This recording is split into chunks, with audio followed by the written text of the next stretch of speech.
tugas kalian adalah membuat deskripsi dari sistem yang mau dikembangkan. Jadi ada kalian tidak perlu mengerjakan semua tahap, tapi cuma bagian tahap pertama yang paling sering dikerjakan deskripsi. Tahap pertama ini membuat gambaran umum mengenai sistem yang berjalan. Jadi kalian diminta untuk bikin uraiannya, terus bikin juga flowchart-nya. Oke ya, bikin flowchart-nya. Jadi flowchart-nya anggap saja case-nya adalah belum ada aplikasi yang berjalan sekarang. Anggaplah misalnya siapa yang dapat case penjadwalan perkuliahan, anggaplah tidak ada P2 system, jadi Pak Asrul masih tulis-tulis tangan dia bagaimana caranya, terus dideskripsikan sistem itu yang berjalan sekarang, terus digambarkan flowchart-nya. Oke? Bisa apa itu baru masuk ke ini orang selesai ini baru masuk. Nah, oke. Terus yang kedua, jadi kalau sudah digambar flowchart-nya, buat yang seperti tadi, analisis kebutuhan, identifikasi masalah, dan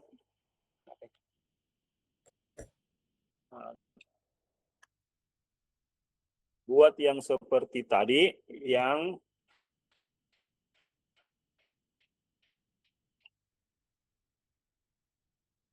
ini. Oke. Formatnya mesti sama dengan ini. Jadi atas ada deskripsinya, terus Anda tuliskan identifikasi masalah, penonton sulit, dan kebutuhan fungsional dan non-fungsional. Oke, berdasarkan sistem yang sudah kalian dapatkan. Jadi asumsinya tidak ada sistem, tidak ada aplikasinya, dan tidak ada Kalau mau lebih real, silahkan bertanya-tanya bagaimana prosedurnya sekarang. Misalnya kayak RAB, misalnya bagaimana caranya jurusan misalnya. Makanya kemarin waktu di kalian paparkan sistem yang kalian mau kembangkan, aku bilang jangan terlalu luas konteksnya karena nanti akan di sininya yang akan berat. Nah, jadi saya akan bisa bertanya-tanya misalnya ke siapa misalnya kalau misalnya sistem RAB, ke jurusan, bagaimana cara jurusan kalau mau mengajukan anggaran dan seterusnya. Oke, anggaplah tidak ada di sistemnya, walaupun memang tidak ada kayaknya sistemnya. Nah, tidak ada di aplikasinya, itu kalian mau buat. Nah, terus kalian identifikasi masalah yang ada. Identifikasinya misalnya, contoh dalam penjadwalan mata kuliah Pak Asrul Muin, jangan sebut Pak Asrul Muin ya, diidentifikasi masalah. Program studi kewalahan bisa membutuhkan waktu 2 tahun misalnya. Nah, solusi kami dibuat sistem yang sistem itu bisa mengerjakan dalam waktu 2 hari. Nah, jadi banyak sekali waktu yang dikat. Nah, tadi yang 2 tahun berubah jadi 2 hari. Kebutuhan fungsionalnya apa? Bla bla bla bla bla dan seterusnya. Oke ya. Ingat formatnya seperti ini. Terus untuk tadi saya kalau Andi bolak-balik. Stop share lagi, baru dilihat lagi slide. Oh, bisa di share entire screen nih. Tunggu ya. Share Windows.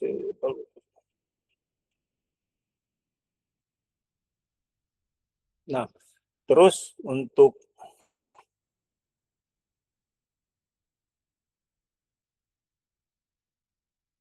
flowchart itu modelnya sama. Jadi model yang begini ya, bukan lagi flowchart yang kalian biasa bikin yang start, end, kan ya, yang begini. Siapa yang terlibat di sistem itu digambarkan. Dikasih contoh di sini, mahasiswa, karyawan, dosen dalam proses pendaftaran, dia lakukan apa? Oh, si petugas kasih dulu formulir ke mahasiswa yang mau mendaftar atau dosen yang mau mendaftar. Kalau sudah ngisi, baru kembalikan, nanti petugas itu catat, terus ada, kalau bentuknya seperti ini, itu bentuknya dokumen misalnya. Terus, ini yang jajaran genjang apakah namanya ini bentuk proses, ini bentuk data yang tersimpan, ini kayaknya saya lupa ini, silakan di search untuk gambar-gambar alur. A1 ini maksudnya masih bersambung ke bagian yang lain dan seterusnya ya. Boleh mengikuti ini, jadi Tapi formatnya, modelnya sama. Misalnya di sini program studi untuk RAB misalnya, program studi mengajukan ke fakultas. Dia mengirim rencana anggaran biaya, fakultas memvalidasi dan seterusnya. Terus dikembalikan, kalau ditolak disuruh revisi, kalau ditolak bagaimana prosesnya, kalau direvisi bagaimana prosesnya, dan seterusnya. Itu yang kalian buat. Jadi tahap pertama adalah deskripsi sistem, dia paling atas dokumenmu, filemu, terus di bawahnya alur sistem yang berjalan sekarang, terus yang selanjutnya dibuat seperti ini, analisa, identifikasi masalah, kebutuhan fungsional dan non-fungsional. Oke? Bisa dipahami? Ada yang mau ditanyakan? Waktunya sampai pekan depan. Jam berapa itu? Hari apa ini? Hari Rabu. Hari Selasa 2359. Jadi sebelum hari Rabu. Waktunya sampai hari Selasa 2359. Kerjaannya kerjaan kelompok.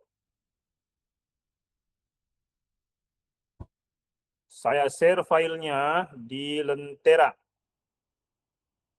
Ya, saya share filenya ini hari ini di Lentera.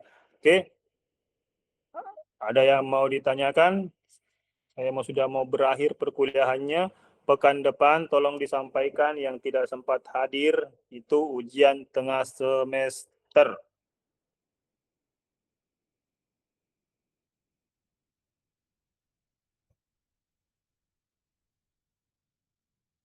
Oke ya, sudah dimengerti ya. Jadi kalian bisa lihat contoh apa kan bikin itu kalau 2 orang. Kalian bisa lihat contoh dokumen yang tadi, slide-nya sama file kebutuhan analisis identifikasi masalahnya di Lentera. Nanti siang ini ku upload, mudah-mudahan bisa ku ingat. Dan ingat ya, sesuaikan dengan format. Jadi asumsinya tidak ada sistem informasinya, tidak ada softwarenya, tidak ada aplikasinya sekarang. Dari sistem semua itu. Oke, tidak ada. Jadi mau dibikin, mau dianalisa, kira-kira masalahnya apa, kalian punya waktu beberapa hari, bisa saja kalau mau tanya-tanya, silahkan tanya-tanya ke jurusan, kemana, ke stakeholder yang terlibat. Kalian kan sudah tentukan, tidak ada ya kemarin ya. Jadi kalian bisa tentukan dulu stakeholder apa ini yang mau nanti yang menggunakan ini sistem. Siapa-siapa saja yang pakai nanti ini sistem. Misalnya sistem RAD, kalau yang konteksnya besar jangan jangan dibesar sekali, kasih kecil konteksnya. Jadi jangan sampai Piko nanti direktur ketok-ketok, assalamualaikum Pak, ada tugas mata kuliah aku, saya misalnya di Jogja, bilang kenapa suruh-suruh itu mahasiswa pergi situ, ya tidak ada. Jadi kasih kecil konteksnya untuk level fakultas atau jurusan. Jadi jangan kasih besar konteksnya. Oke ya, ada yang mau ditanya cukup, saya share filenya.